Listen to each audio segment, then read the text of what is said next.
Our story begins with two orphaned children, Li Xin and Chang Diao, who are bought by an old man named Uncle Wo to serve as slaves. Despite their difficult lives, they strive to survive and show compassion for each other as brothers from different mothers. They share a common interest and dream of becoming great generals after witnessing the greatness of General Oki. In their free time after collecting and chopping wood, Xin and Diao train in the forest using wooden swords they crafted. Over the years, they consistently trained together to improve their fighting skills and agility. One day, while practicing, General Chang observes Diao's skill in combat and praises him. The next day, General Chang visits Uncle Wo's house to inform him that the royal kingdom is recruiting soldiers from various regions and requests some children from him. He seeks permission to take Diao to the kingdom to train as a special soldier. Although Xin doesn't get the same opportunity, he is happy for his brother and supports him in achieving his dream. That night, before parting ways, Diao and Xin have a final sword fight and promise each other to continue pursuing their dreams. Determined, Xin vows to train harder to match Diao's skill and become a royal soldier, one step closer to their dream of becoming great generals. In the following days, Xin begins challenging training to enhance his sword fighting techniques. Due to his rigorous training, his combat skills improve significantly. He can easily split a large rock using only his wooden sword. After a few days of rest in his hut, Xin is surprised by Diao's arrival, who has a serious wound. Weak and wounded, Diao explains that there has been a coup in the kingdom and the younger brother of the king sent an assassin to overthrow him. In the chaos, royal officials sacrificed Diao by appointing him to impersonate the king. Before losing his life, Diao instructs Xin to go to a village hidden in the mountains with a map he provides. He explains that Xin will meet a group of warriors in the village who can train him to become a stronger warrior. That night, Xin runs swiftly toward the village mentioned by Diao. However, on the way, he is surrounded by a group of bandits and must fight them.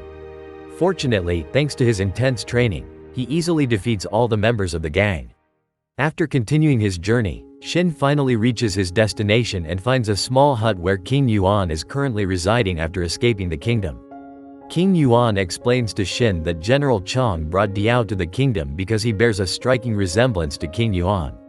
They planned to deceive the royal officials who betrayed them and orchestrated the coup along with King Yuan's younger brother, Prince Reggie. Meanwhile, some royal army members went to Uncle Wo's house and discovered Diao's lifeless body. Prince Reggie's accomplice, General Ji, realized that the person he killed earlier was not King Yuan but a commoner named Diao.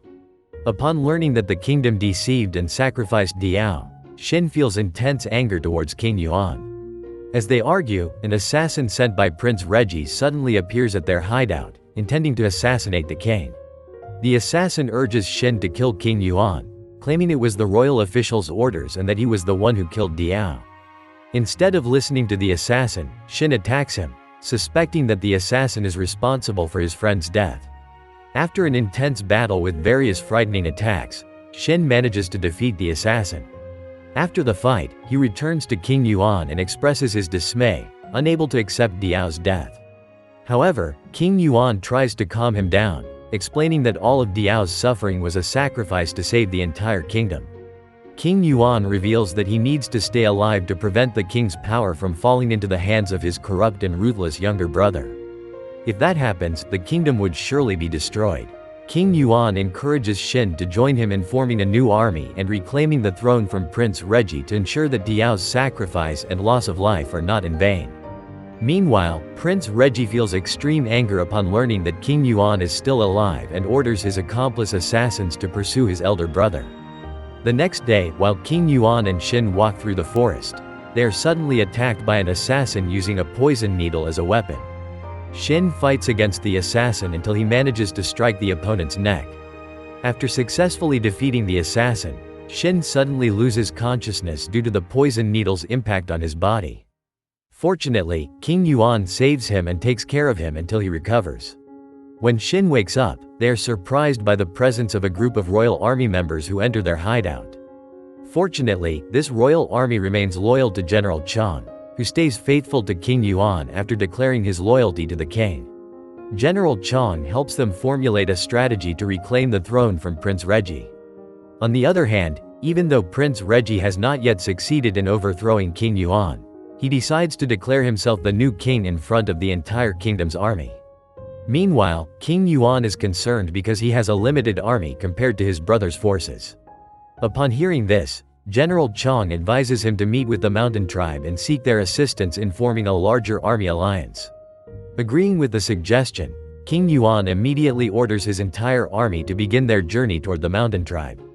After a long journey, King Yuan and his army finally reach the border region of the mountain tribes. However, upon their arrival, they are not warmly welcomed by the tribes. Instead, they are captured. Facing the tribe's leader, King Yuan conveys his intentions and requests assistance in reclaiming the royal throne currently held by his younger brother. The tribe leaders initially reject his plea, citing the betrayal they experienced from past royal officials, which resulted in the downfall of many tribe members. Unwilling to give up easily, King Yuan apologizes to all tribe members for the mistakes of the previous royal officials. Upon hearing the sincerity in his apology, the tribe leader decides to forgive him and agrees to help reclaim the throne. The mountain tribes also form an alliance with King Yuan's army to attack the royal palace. Afterward, King Yuan and others begin strategizing to attack the royal forces from various directions. He assigns Xin and General Chang as leaders of the First Army, while he disguises himself as a member of the mountain tribe, leading the Second Army alongside the tribespeople and the tribe leader. The next day, after the mountain tribe and King Yuan's army arrive in the kingdom, they face the royal commander, who declares that his entire troop will join Prince Reggie's kingdom army. Upon hearing the good intentions of the mountain tribes, the royal commander allows them to enter the kingdom. Subsequently, the mountain tribes and King Yuan's army successfully enter the kingdom and immediately attack the soldiers guarding the gate. Afterward, King Yuan instructs Xin and the First Army to take a secret route while he and the Second Army advance through the main route with the tribe leaders. Once inside, a massive battle ensues between the mountain tribes and the soldiers defending the kingdom. Utilizing their combat skills and physical strength, the mountain tribes, led by King Yuan, managed to defeat the majority of the royal soldiers. On the other hand, Xin and the first squad have to face a powerful giant monster to navigate through the secret passage. Although they initially struggled to defeat the monster, Xin eventually succeeds in killing it using a powerful sword technique, similar to what he did with the large rock. Xin and the first squad quickly enter the palace to confront Prince Reggie. However, the prince remains arrogant and relaxed on his throne, calling upon one of the kingdom's best generals. General G. Prince Reggie challenges Xin to a one-on-one duel against General G, and our hero readily accepts the challenge without hesitation. The battle between the two is intense, as both display remarkable skills and swordsmanship. Nevertheless, Xin shows greater courage and determination than General G, ultimately winning the duel. After witnessing General G fall before him, Prince Reggie decides to escape from the palace. However, he finds himself surrounded by King Yuan and the mountain tribe army at the palace gates. King Yuan easily defeats Prince Reggie using a single strike. Soon after, the strongest general from the neighboring kingdom, General Oki, approaches King Yuan and asks why he needed to engage in battle. King Yuan responds that he needed to reclaim the throne to prevent the abuse of power by traitors. His goal is to unify all the kingdoms in Japan to create justice and peace for everyone. Upon hearing his explanation, General Oki agrees to his request and promises to help him achieve his goal. However, one of the loyal royal generals to Prince Reggie can't accept King Yuan's success and immediately orders his men to attack General Oki and King Yuan. With full confidence, General Oki easily defeats all the soldiers with a single attack. Upon seeing this, the general who still supports Prince Reggie becomes furious and moves to attack King Yuan. Fortunately, Xin quickly intervenes, blocking the general's attack and directly striking him with his sword, resulting in his demise. Xin's heroic actions are praised by General Oki, who remarks that one day Xin will become one of the strongest generals in the kingdom. After praising Xin, General Oki and his troops leave the kingdom. However, before leaving, Xin gives his name to General Oki and asks him to remember it. Now that Prince Reggie has been defeated and all the traitorous generals have been eliminated, King Yuan, the mountain tribe, and his army celebrate their victory as they successfully take back the throne from the treacherous prince. Before leaving the palace, the leader of the mountain tribe rewards Xin with a sword of the tribe as a token of appreciation for his bravery. With the recognition of a great general and the support of the entire mountain tribe, Xin is now closer to his dream of becoming an excellent general in the future. The story concludes here. Don't forget to like and subscribe to this channel, and make sure to hit the notification bell to stay tuned for the next video.